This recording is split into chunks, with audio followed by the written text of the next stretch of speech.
Praise the Lord. നമുക്കൊരു കർത്താവുണ്ട്. ഈ കർത്താവിന്റെ പ്രത്യേകതയെ പറ്റി ഞാൻ നിങ്ങളോട് പറയാൻ ആഗ്രഹിക്കുന്നു. ഈ കർത്താവ് എന്ന വാക്ക് ഗ്രീക്ക് ഭാഷയിലേക്ക് വരുമ്പോൾ കുരിയോസ് എന്ന് പറയുന്ന ഒരു പദം വരുന്നു. ഈ കുരിയോസിന് 3 ആപ്ലിക്കേഷൻസ് ഉണ്ട്.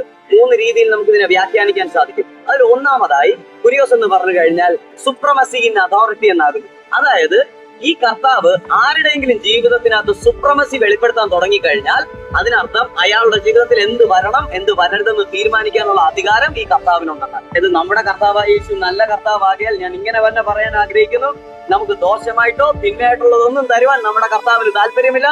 അതുകൊണ്ട് സകലതും നന്മയ്ക്കായി പരിണമിക്കുന്നു, നന്മ മാത്രം വരുന്നു.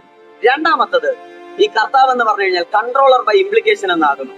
അതായത് നാം എന്ത് ചെയ്യണം, എന്ത് ചെയ്യരുത്, എന്ത് സംസാരിക്കണം, എന്ത് സംസാരിക്കരുത് എന്ന് തീരുമാനിക്കുന്ന ഒരു വ്യക്തിത്വമാകുന്നു. ആ തീരുമാനം എടുക്കുക മാത്രമല്ല, ആ തീരുമാനത്തെ പ്രവൃത്തി തലത്തിൽ കൊണ്ടുവരുന്ന വ്യക്തിത്വമാകുന്നു.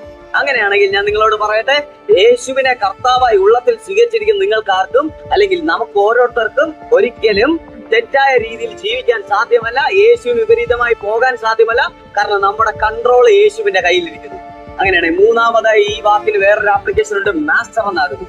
മാസ്റ്റർ എന്ന് പറഞ്ഞു കഴിഞ്ഞാൽ നിങ്ങൾക്ക് എല്ലാവർക്കും അറിയാമല്ലോ, പഠിപ്പിക്കുന്ന ആൾ അല്ലെങ്കിൽ ടീച്ചർ എന്ന് പറയേണ്ടിയിരിക്കുന്നു. നാം കടന്നു പോകുന്ന ഏത് സാഹചര്യത്തിനകത്തും അതിനകത്തു നിന്നൊരു വാലിഡ് ആയിട്ടുള്ള ടീച്ചിങ് പഠിപ്പിച്ചു തരാൻ കഴിയുന്ന ഒരൊറ്റ വ്യക്തിത്വമേ ഉള്ളൂ, അത് നമ്മുടെ കർത്താവായ യേശു ആകുന്നു. അതുകൊണ്ട് തന്നെ സന്തോഷത്തോടെ നമുക്ക് പറയാം, നമുക്കൊരു കർത്താവുണ്ട്.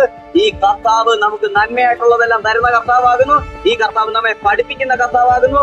ഈ കർത്താവ് അബദ്ധം ചെയ്യാതെ നമ്മെ നിയന്ത്രിക്കുന്ന കർത്താവാകുന്നു. ദൈവം നിങ്ങളെ ധാരാളം അനുഗ്രഹിക്കട്ടെ. നമ്മുടെ കർത്താവിന്റെ പേര് വീണ്ടും ഓർമ്മിപ്പിക്കട്ടെ. നിങ്ങൾക്ക് എല്ലാവർക്കും അറിയാവുന്നത് പോലെ തന്നെ നമ്മുടെ കർത്താവിന്റെ പേര് നസ്രായനായ യേശു എന്നാകുന്നു. ഈ കർത്താവ് മരിക്കുകയും ഉയർത്തുകയും ഇന്നും ജീവിക്കുന്നവനാകിയാൽ നമ്മുടെ ജീവിതത്തിനകത്ത് നിത്യമായത് ചിലത് തരുവാൻ ഈ കർത്താവിന് കഴിയും. അതുകൊണ്ട് ഈ കർത്താവിനെ നോക്കി നമുക്ക് മുന്നോട്ട് പോകാം. God bless you. Praise the Lord.